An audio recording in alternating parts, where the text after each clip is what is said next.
آج کی اس نشست میں سورۃ الفاتحہ پہ کچھ گفتگو آپ کے گوش گزار کرنے کی کوشش کروں گا۔ آپ کی توجہ چند لمحوں کے لیے چاہوں گا، اللہ تعالیٰ میری زبان پر کلمۃ الحق جاری فرمائے۔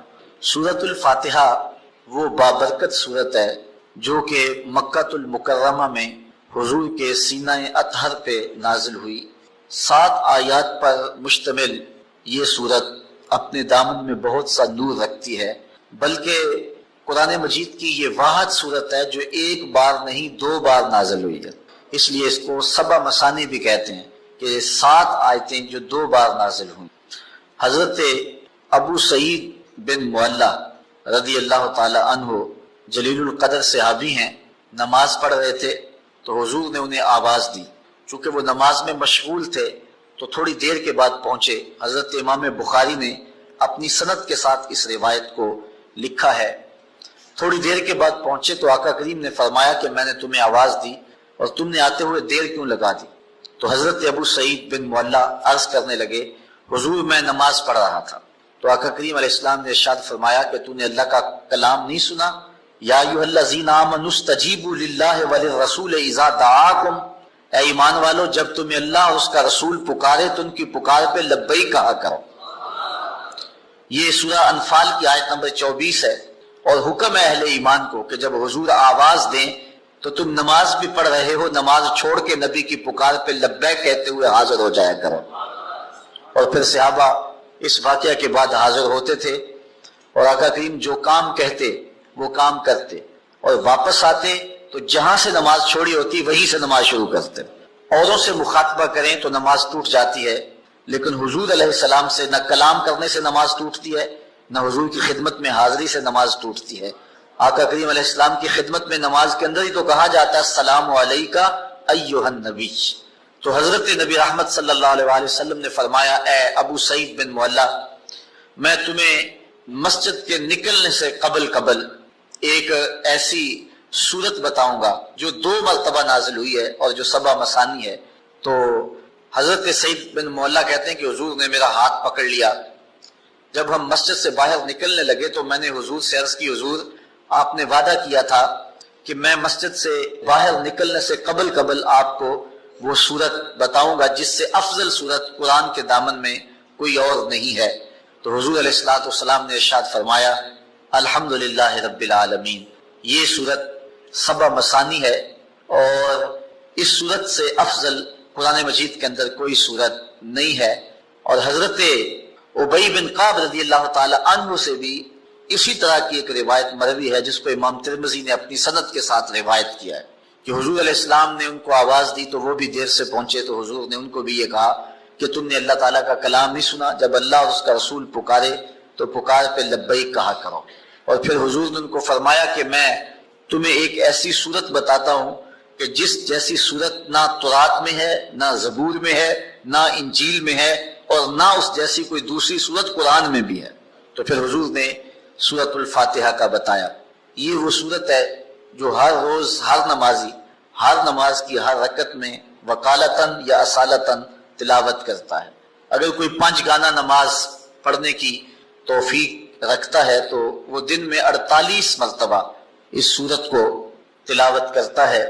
تو یہ وہ بابرکت صورت، یہ ہمیں کیا پیغام دیتی ہے؟ آج کی نشست میں ہم نے اس پہ مختصر گفتگو آپ کے گوش گزار کرنی ہے۔ قرآن مجید کے اندر کل 114 صورتیں ہیں۔ سورہ توبہ کے علاوہ ہر صورت کے ابتدا میں تسمیہ شریف بسم اللہ الرحمن الرحیم موجود ہے، جو احناف کے نزدیک 2 صورتوں کے فاصلے کے لیے لایا گیا ہے، جبکہ سورہ نمل میں بسم اللہ الرحمن الرحیم یہ جزو قرآن ہے۔ باقی مقامات پر صورتوں کے مابین فاصلے کے لیے اور فرق کرنے کے لیے تسمیہ کو لکھا جاتا ہے اور حصول برکت کے لیے۔ اور دوسرا حضور علیہ السلام کا فرمان بھی ہے کہ ہر کام کرنے سے قبل بسم اللہ شریف کی تلاوت کا جو حکم دیا حضور نے، تو اس کی تکمیل کے لیے ہر صورت سے قبل بسم اللہ شریف کی تلاوت کی جاتی ہے۔ اسی لیے احناف نماز کے اندر تسمیہ کو سرن پڑھتے ہیں، جہرن نہیں پڑھتے، اس لیے کہ یہ جزو صورت نہیں ہے۔ یہ اللہ کے بابرکت نام سے سورت کا آغاز ہو رہا ہے اور اس کی حمد بولنے کے حکم نامے سے اس صورت کے مضامین شروع ہو رہے ہیں۔ الحمدللہ رب العالمین، تمام خوبیاں اللہ کے لیے جو تمام جہانوں کا پالنے والا ہے۔ حمد کسی کے اختیاری حسن پر جو تعریف کی جاتی ہے اسے عربی میں حمد کہتے ہیں، کسی کے غیر اختیاری حسن اور جمال پر جو تعریف کی جائے اسے مدح کہتے ہیں، اور کسی کے اختیاری حسن پہ جو تعریف کی جائے اسے عربی میں حمد کہا جاتا ہے۔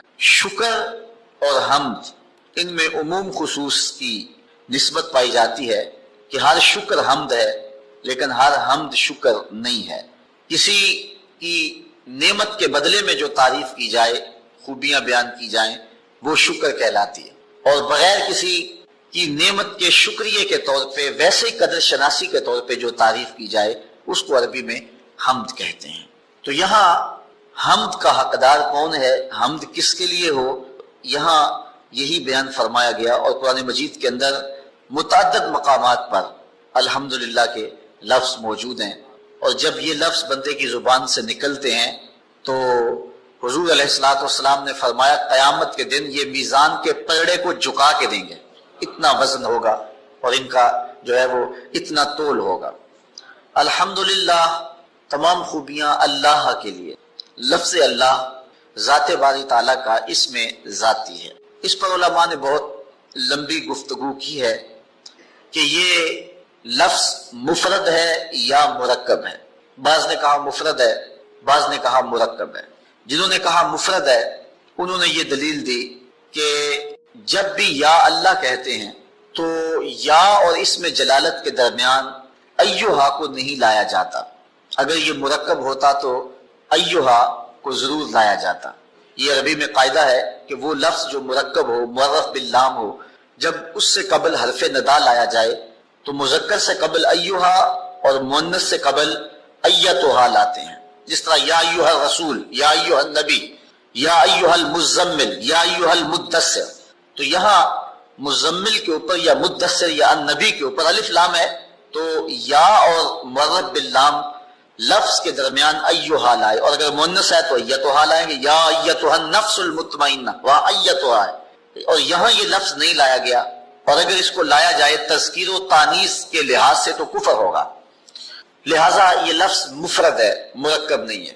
اور جو لوگ اس کو مرکب مانتے ہیں وہ کہتے ہیں کہ یہ الہن کے اوپر الف لام لگایا گیا اور پھر جو ہے وہ ایک الف کو گرایا گیا، الہ تھا تو ایک الف کو گرا دیا گیا تو اللہ بن گیا۔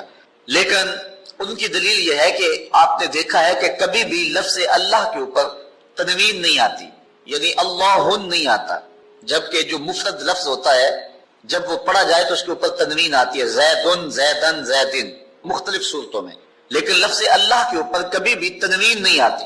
اور تنوین کے لیے معنی کیا چیز ہے؟ وہ کہتے ہیں الف لام معنی ہے، کیونکہ جس لفظ کے اوپر الف لام آ جائے اس کے اوپر تنوین نہیں آتی، لہٰذا یہ معرف باللام ہے اور اس وجہ سے اس کے اوپر تنوین نہیں آتی۔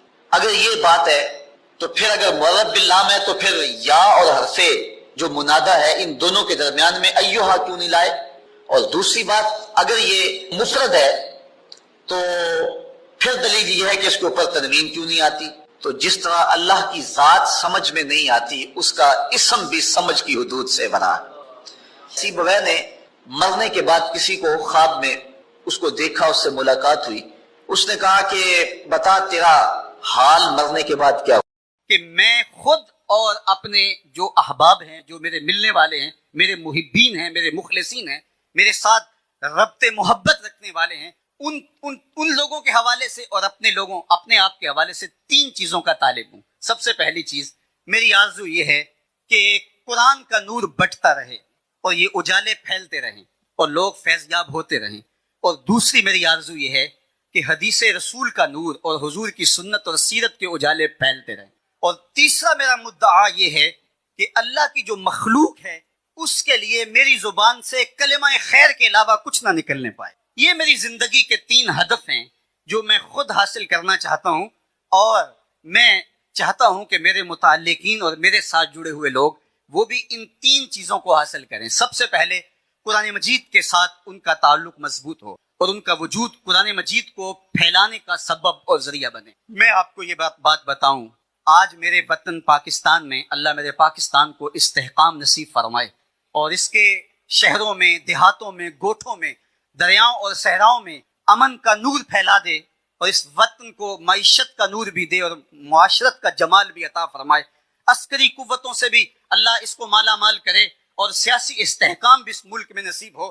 تو میرے ملک میں آج ایک بات کہی جا رہی ہے، اور وہ یہ کہ اگر نصاب ایک ہو تو پھر قوم بن سکتی ہے، اور اس پہ آج ایک عرصے کے بعد کام ہونے جا رہا ہے، اس لیے کہ ہم ایک ہجوم ہیں، ہم قوم نہیں بن سکتے۔ تو چونکہ متشدد مزاج کے نصابوں کے نتیجے کے اندر افراد بھی اسی طرح کے پیدا ہوں گے، اس لیے اگر پوری قوم کو ایک نصاب پہ جمع کر لیا جائے تو پھر قوم ایک بنتی ہے۔ اگر یہ بات شعوری طور پہ ہم نے طے کر لی ہے تو پھر اس بات کو سمجھیے، اگر نصاب ایک ہوگا تو پوری قوم ایک قوم بنے گی، اور اگر نصاب قرآن قرار دیا جائے گا تو شرق سے غرب تک بسنے والی امت بھی ایک امت بنے گی۔ امت سازی کا عمل اگر آپ چاہتے ہیں تو قرآن کو لانا ہوگا، اور ہمارے اسلاف کی زندگیاں دیکھیے، انہوں نے قرآن کو آگے رکھا، قرآن کی تشریح کے اندر انہوں نے جو ہے وہ اپنی باتیں پیش کی، اور اس پر زور دیا کہ ہماری کوئی بات قرآن و حدیث کے مزاج سے ٹکر لیتی ہو تو اس کو مسترد کر دیا جائے۔ قرآن مجید، بلکہ ان کی احتیاط کا عالم یہ ہے کہ حضرت جنید بغدادی رضی اللہ تعالی عنہ ایک دن اپنے مرید کو ایک صندوق دیتے ہیں اور فرمایا بیٹا اس کو اٹھا لو اور دریائے دجلہ کی موجوں کے سپرد کراؤ، اور سنو اس کو کھول کر نہیں دیکھنا اس کے اندر ہے کیا۔ کامل مرید وہی ہوتا ہے جو شیخ کے راز کی حفاظت کرے۔ مرید نے صندوق اٹھایا اور دریائے دجلہ کی موجوں میں پھینکنے کے لیے کنارے پہ پہنچا۔ جب اس نے وہ صندوق پھینکا تو کیا دیکھتا ہے کہ پانی راستے چھوڑ دیتا ہے، اور بڑے ادب سے اس صندوق کو اپنی آغوش میں سمیٹ لیتا ہے۔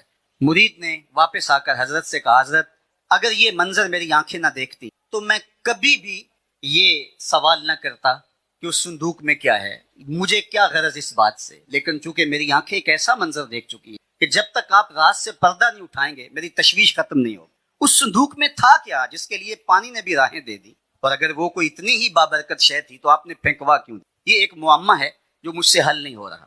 تو شیخ نے فرمایا بیٹے تم نے ایک منظر ایسا دیکھا ہے، بتاؤں گا نہیں تو تمہیں تسکین نہیں ہوگی۔ سنو، میں نے 12 سال کی محنت شاقہ سے تصوف کے رموز و غوامض اور اسرار پر ایک کتاب لکھی، اور پھر 12 سال اس کی نوک پلک سنوارتا رہا کہ اس کا کوئی جملہ شریعت کے مزاج سے متصادم نہ ہو۔ پھر 12 سال سوچتا رہا میں اس کتاب کو لوگوں تک پہنچاؤں کہ نہ پہنچاؤں۔ آج 36 سال کا عرصہ بیت گیا، میں نے سوچا ہے قرآن کے ہوتے ہوئے لوگوں کو جنید کی کسی کتاب کی ضرورت نہیں ہے۔ یہ وہ میری 36 سال کی کمائی ہے جو تم دریا برد کر آئے ہو۔ تصوف کے شہنشاہ، علم کے کوہ گراں، وہ فرماتے ہیں کہ اس احتیاط سے کہ اس کو قرآن مجید کے مقابلے میں سمجھ نہ لیا جائے اور ترجیح نہ لوگ دے دیں، تو میں نے اس کتاب کو دریا برد کروا دیا۔ آج ہر شخص جو ٹیڑھی میڑھی لکیریں کھینچ لے اور وہ بھی سمجھتا ہے کہ میری باتیں حرف آخر ہیں اور اس سے تشدد اور فرقہ بندی کو فروغ ملتا ہے، تو قرآن مجید کے ساتھ جب امت جڑتی ہے تو پھر حقیقی معنی میں امت بنتی ہے۔ وہ شرق میں بسنے والے ہوں یا غرب میں بسنے والے ہوں، زبان کوئی ہو اور ان کی جغرافیائی صورتحال کوئی بھی ہو، چونکہ جب تھیوری ایک ہے تو پریکٹیکل بھی ایک آئے گا۔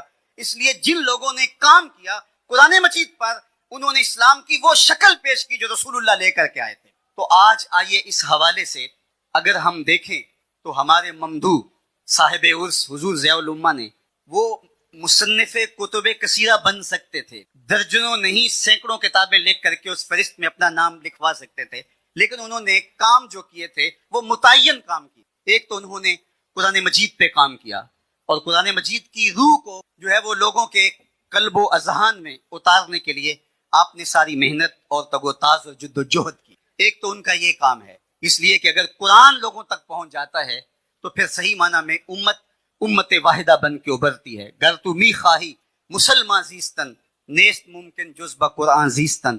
اقبال علیہ رحمہ نے کہا کہ اگر تو مسلمان بن کے جینا چاہتا ہے تو میں تجھے 2 ٹوک بات بتاؤں کہ پھر قرآن کے بغیر تو ایک لمحہ بھی زندگی بسر نہیں کر سکتا ہے۔ بلکہ قرآن مجید کی مدح میں گفتگو کرتے ہوئے آخر میں کہا فاش می گوئم آنکھ در دل مزمرست، این کتابیں نیست چیزیں دیگرست۔ اگر میں کھل کے بیان کر دوں جو میرے سینے میں مستور ہے اور چھپا ہوا ہے، یہ کتاب نہیں ہے، یہ کوئی اور ہی چیز ہے۔ یہ زندگی بخش کے کتاب ہے، یہ حیات آفری کتاب ہے، یہ بنی نو انسان کو پستیوں سے اٹھا کر بلندیوں تک پہنچانے کی ضامن ہے یہ کتاب. لیکن افسوس ہم نے اس کتاب کو ان مقاصد کے حصول کے لیے تلاوت ہی نہیں. یہ کتاب ہدایت تھی، یہ صحیفہ رحمت ہماری زندگیوں کو مالک کی چوکھٹ پہ لا کے کھڑا کر دیتا اور ہمیں امت واحدہ بنانے میں قرآن مجید جو کردار ادا کرتا تو آج ہم تشدد و افتراق میں مبتلا نہ ہوتے. لیکن ہم نے اس کو کتاب ثواب سمجھا. بلکہ اقبال کا یہاں لہجہ دیکھیے کتنا دل آویز ہے. بندے صوفی و ملا اسیری حیات از حکمت قرآن گیری با آیاتش ترا کار جزی نیست کیا یاسین او آساں بمیری. کہتا تو نے جاہل صوفی اور کاہل ملا سے انہوں نے ایسا پھندا تیرے اوپر ڈالا کہ تجھے اس کتاب رحمت کے نور سے محروم کر دیا اور اس کتاب زندہ کے پیغام سے تجھے دور کر دیا. اب تیری حالت یہ ہے تو اس کتاب کو اگر اپنے ساتھ جوڑے ہوئے بھی ہے تو صرف اس حالت میں اس سے تو اتنا فائدہ حاصل کر رہا ہے جب تیرے بوڑھے کی روح اٹک جاتی ہے تو سورہ یاسین لے کے بیٹھ جاتا ہے کہ میں تلاوت کروں اور اس کی روح آسانی سے نکل جائے. اقبال کہتے ہیں اس میں کوئی شک نہیں ہے کہ اس کی روح آسانی سے اس طرح نکل سکتی ہے. لیکن مجھے دکھ اس بات پہ ہوا کہ تو نے قرآن سے بھی مرنے کی راہیں تلاش کی، کاش اس قرآن سے جینے کے راستے تلاش کر لیا. یہ تو زندہ کتاب تھی، یہ تو کھڑا کر دینے والی تھی، یہ تو امت کی نہضت کی ضمانت تھی، یہ تو امت کی نشأت کا ذریعہ تھی، یہ تو امت کو امت واحدہ بنانے والی تھی. لیکن تو نے اس کتاب ہدایت کو بھی، اس کتاب نور کو بھی تو نے صرف اپنے بوڑھوں کی روح کے قبض کی آسانی کے لیے استعمال کیا.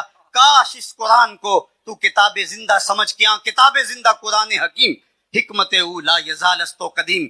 تو صاحب حضرت ضیاء الامہ علیہ رحمہ نے اپنے کام کو مرکوز کر دیا قرآن مجید کے پیغام کو لوگوں تک پہنچانے کے لیے. اور دوسری بات جس پر آپ نے بہت زور دیا اور جس پر آپ نے اپنی ضیاء النبی کے نام سے عالی نسب تصنیف چھوڑی، جس کو پڑھنے والے حضور کی محبت اور حضور علیہ السلام کی الفت کے اسیر ہوتے چلے جاتے ہیں. یہ کتاب ایسی نہیں ہے، ہم نے بہت سیرت کی کتابیں پڑھی، پڑھتے ہوئے تاریخ کی کتاب کا گمان ہوتا ہے کہ جس طرح یہ کوئی تاریخ کی کتاب ہو. شاید شعوراً وہ اس بات سے آگاہ نہیں کہ سیرت اور تاریخ کے اندر فرق ہوا کرتا ہے. لیکن جس طرح سے حضور ضیاء الامت نے سیرت النبی کے اندر حضور علیہ السلام کی سیرت کے رنگ بھرے ہیں، گویا سطروں کے اندر چراغ رکھے ہوئے ہیں. لفظ لفظ روشنی بانٹتا ہے، حرف حرف نور دیتا ہے. اور جب کوئی ضیاء النبی پڑھتا چلا جاتا ہے، سینے میں ایمان کی حرارت موجود تو ہو ہی نہیں سکتا کہ آنکھیں آنسوؤں کا خراج پیش نہ کرے، اور دل حضور کی محبت کا اسیر ہوتا چلا جاتا ہے. اور سیرت کا حق بھی یہی ہے اور سیرت کا انداز بھی یہی ہونا چاہیے. تو انہوں نے اس امت کے علاج کو دریافت کیا کہ یہ امت حضور کی ذات سے جب دور ہوگی تو یہ امت نہیں بن سکے گی. اقبال نے اس یہاں اپنے لہجے میں ایک بات کہی تھی، عہد ماں ماراز ماں بیگانہ کر از جمال مصطفیٰ بیگانہ کر. لوگوں اس دور کی ستم ظریفی یہ ہے کہ اس دور نے ہمیں ہم سے دور کر دیا. کیوں دور کر دیا؟ کہ ہمیں حضور کے جمال سے دور کر دیا، حضور کے حسن سے دور کر دیا. جب جمال محمد مصطفیٰ سے امت دور ہو جائے تو امت کے پلے کچھ بھی نہیں رہتا. امت بنتی ہی تب ہے جب زلف پیمبر کی اسیر بن جاتی ہے. حضور کی قربت امت کو امت بناتی ہے. چوں گلے صد برگ مارا بو یکیست او کے جانے ای نظاموں او یکیست مست چشمے ساکیے بتہاستیم در جہاں مثل میں می ناستیم. ہم حضور علیہ السلام کے دم سے میری اور آپ کی قربت کا کیا سبب ہے؟ عالی مرتبت علماء کرام، ہمارے سیاسی زعماء اور جتنے لوگ بیٹھے ہیں، آپ ان سے پیار کرتے ہیں. یہ محبت کا ربط کس بنیاد پہ قائم ہوا؟ وہ کون سی چیز ہے جس نے ہمیں باہم جوڑ دیا؟ تو میرے استاد جھوم کے پڑھا کرتے تھے، محمد کی وساطت سے محبت تیری میری ہے، محبت اصل ہے ان کی، نہ تیری ہے نہ میری ہے. تو یہ وہ سریش ہے جو جوڑ دیتی ہے اور امت کو امت بناتی ہے. اور دشمن نے یہی کوشش کی کہ کسی طرح سے حضور کی ذات سے دور کر دیا جائے. عہد ماں ماراز ماں بیگانہ کر از جمال مصطفیٰ بیگانہ کر. آپ اگر تاریخ پڑھیں تو آپ دیکھیں گے خلق قرآن پہ بحث ہوئی، گناہ کبیرہ کا مرتکب کافر یا نہیں کافر، اس پہ بات ہوئی، اور موضوعات پہ بات ہوئی. آپ جتنے بھی کلامی مسلک ہیں ماضی میں دیکھ لیں، لیکن کبھی حضور کی ذات پر بات نہیں ہوئی. اول من انکر التوسل والاستغاثہ والنداء هو ابن تیمیہ. سب سے پہلا شخص امام نبہانی نے شواہد الحق میں لکھا ہے، پہلا شخص جس نے توسل سے، استغاثے سے اور ندا سے انکار کیا وہ ابن تیمیہ تھا۔ اس سے قبل امت میں اسلام کا فتنہ موجود نہیں تھا، اس لیے کہ لوگ حضور کی چوکھٹ پہ حاضر ہوا کرتے تھے اور حضور کو نجات دہندہ سمجھتے تھے۔ جب ضرورت باقی نہ رہے گی تو چوکھٹ پہ کیوں کوئی حاضر ہوگا؟ تو استغاثہ اور توسل کا انکار کر دیا، اور یہ پہلا فتنہ نمودار ہوا، اور پھر اس کے بعد ذات رسالت مآب صلی اللہ علیہ وسلم پر بھی بات شروع ہو گئی، اور نتیجہ یہاں تک پہنچا آج ہم جس عہد نافرجام میں جی رہے ہیں، کیا یہ دن بھی ہمیں دیکھنے نصیب ہونے تھے؟ یہ دن بھی ہماری قسمت میں تھے کہ ہمارے پیغمبر کے خاکے طرح یہ گھڑیاں بھی ہمارے مقدر میں لکھی ہوئی تھیں، یہ لمحے بھی آنے تھے؟ ماضی میں ایسا کبھی نہیں ہوا تھا، اس لیے کہ امت حضور کے ساتھ جڑے تو امت بنتی ہے۔ اگر آپ مجھے پوچھیں کہ دین کا خلاصہ کیا ہے اور دو لفظوں میں خلاصہ بیان کرو تو میں اقبال کا لہجہ ادھار دوں۔ اقبال نے کہا تھا دین سراپا سوختن اندر طلب، دین سراپا سوختن اندر طلب، انتہائش عشق آغازش ادب۔ طلب محبوب میں تڑپنے کا نام دین ہے، جو ادب سے شروع ہوتا ہے عشق پہ ختم ہو جاتا ہے، اور جو دین ادب سے شروع ہو کے عشق پہ ختم نہیں ہوتا وہ دین ہی نہیں ہے۔ عشق ہی ابتدائے ذات، عشق ہی انتہائے ذات، عشق نہ ہو تو شرح و دین بت کدا تصورات، کچھ باقی نہیں بچتا۔ تو ذات رسالت مآب صلی اللہ علیہ وسلم سے دور کرنے کی بدکاری کی گئی، اور جن لوگوں نے امت کے مرض کی تشخیص کی، ابھی ایک لفظ یہاں بولا جا رہا تھا نباز اثر، تو اثر کی نبض پہ حضور ضیاء الامت نے ہاتھ رکھا، اور مصنف کتب کثیرہ بننے کی بجائے ایک قرآن پہ کام کیا، اور دوسرا کام انہوں نے حضور کی سیرت پہ کیا، تاکہ یہ زمانہ میرے رسول کی زلفوں کا اسیر ہو جائے۔ حضور کی غلامی اس کے رگ و ریشہ میں جب محو نفوذ ہو جائے گی، چونکہ محبت انسانوں کو، امت کو باہم جوڑتی ہے۔ یہاں میں ایک جملہ اور رک کے کہوں گا، دنیا کی جتنے بھی محبتیں ہیں یہ رقیب پیدا کرتی ہیں، ایک کے دو چاہنے والے آپس میں رقیب ہوتے ہیں، یہ میرا محبوب ہے تم نے کیوں دیکھا، لڑائی کی نوبت آ پہنچی، قتل و غارت تک معاملہ پہنچا۔ حسن ہی اتنا قلیل ہے کہ صرف ایک کی ضرورت کو پورا کرتا ہے، دوسرا آیا نہیں، لڑائی ہوئی نہیں۔ یہ دنیا کی محبتیں رقیب پیدا کرتی ہیں، ایک کے دو چاہنے والے آپس میں رقیب ہوتے ہیں، لیکن میرے محمد عربی کے چاہنے والے آپس میں حبیب ہوتے ہیں۔ دل بمحبوب حجازی بستائم، دل بمحبوب حجازی بستائم، زی جہت با یک دیگر پیوستائم۔ ہماری محبت کا سبب ذات رسالت مآب ہے۔ دل بمحبوب حجازی بستائم، زی جہت با یک دیگر پیوستائم، چوں گلے صد برگ مارا بو یکیست، او کے جانے ای نظاموں او یکیست، مست چشمے ساکیے بتہاس تیم، در جہاں مثل مو می ناس تیم۔ ساری محبتیں رقیب پیدا کرتی ہیں، حضور کی محبت حبیب پیدا کرتی۔ چاہتوں کا نور پھیلنا شروع ہو جاتا ہے، بلال حبشے سے ہے، صہیب روم سے ہیں، سلمان فارس سے ہیں، ابو بکر رضی اللہ تعالیٰ عنہ، حضرت عمر رضی اللہ تعالیٰ عنہم یہ مکہ المکرمہ سے ہیں، اور حضرت سعد مدینہ المنورہ سے ہیں، لیکن ایک قومیت کا تشخص ابھرتا ہے۔ یہ قومیت وجود میں نام محمد صلی اللہ علیہ وآلہ وسلم کی وجہ سے آتی ہے۔ اس لیے اقبال نے بھی کہا تھا قوت عشق سے ہر پست کو بالا کر دے، دہر میں اس میں محمد سے اجالا کر دے۔ دہر میں روشنیاں ہوں گی تب جب حضور کے دامن سے لپٹ جائیں گے۔ تو کہا کہ دی سراپا سوختن اندر طلب، اللہ اکبر، انتہائش عشق آغازش ادب۔ تو جب یہ بدکاری کی گئی کہ حضور کی ذات سے لوگوں کو الگ کر دیا جائے، اور پھر اس کا نتیجہ فرقہ بندی ہوگی، اور حضور کی ذات پر، حضور علیہ السلام کے حوالے سے جب اوہام پیدا کیے جائیں گے، حضور کے حوالے سے جب عقیدوں میں تزلزل پیدا کیا جائے گا، پھر نتیجہ یہی ہوگا کہ وہ وارفتگی، وہ محبت، وہ شوق فراواں موجود نہیں رہے گا، اور جس کے نتیجے کے اندر امت کمزور ہو جائے گی، اور ان کو بے یقینی کا مرض لاحق ہو جائے گا، جس کو اقبال نے کہا تھا سن ہے تہذیب حاضر کے غلام، غلامی سے بدتر ہے بے یقین۔ آج قوم کو بے یقینی میں مبتلا کرنے کی جب سازش کی جا رہی ہے، تو ہم دیکھتے ہیں کہ ضیاء النبی ایک ایسا روشنی کا منبع و مصدر ہے، ایک ایسا جلتا ہوا چراغ ہے کہ جب آپ اس کو کھولتے ہیں تو روشنیاں پھوٹنے لگتی ہیں، اجالے نکلنے لگتے ہیں، اور سطر نور بانٹتی ہوئی نظر آتی ہے۔ اور جب اس سیرت کی خوبصورت کتاب کو آپ پڑھتے ہیں تو آپ کا دل حب رسول سے سرشار ہو جاتا ہے۔ تیسری بات جو میں نے کہی، اور میری گفتگو اختتام کی طرف چلی جائے گی، حضرت عبداللہ بن عون کہتے ہیں کہ میں چاہتا ہوں کہ میرے چاہنے والے اور میں اس دنیا پہ رہ کے یہ تین کام کر جائیں تو ہمارے لیے کافی ہے۔ ایک تو لوگوں کو قرآن کی طرف لے کر آئیں، دوسری بات لوگوں کو حضور کی سنت اور حضور کی سیرت کی طرف لے کے آئیں، اور تیسرا کام میرا کرنے کا یہ ہے جو میں ارادہ رکھتا ہوں اور اپنے متبعین اور اپنے محبین اور اپنے ساتھیوں سے بھی اس کی توقع رکھتا ہوں، وہ یہ ہے کہ میری زبان سے کسی کے لیے کلمہ خیر کے علاوہ کچھ نہیں۔ آج ہماری تقریریں، آج ہماری تحریریں، آج ہماری تدریس تشتت و افتراق کے بیج بونے لگے، اور امت پہلے ہی ٹکڑے ٹکڑے اور فرقہ فرقہ ہو، اور پھر ہم نئی فرقہ بندی کی بنیاد فراہم کر رہے ہوں، اور اس طرح سے ہم ایک دوسرے پر تان و تشنیع کے تیر برسا رہے ہوں، تو اس ماحول کے اندر ہم دیکھتے ہیں ضیاء النبی ہو یا ضیاء القرآن ہو یا سنت خیر الانام ہو، یہاں کس درد مندی کے ساتھ لوگوں کو حضور کی دہلیز پہ لانے کی کوشش کی جا رہی ہے۔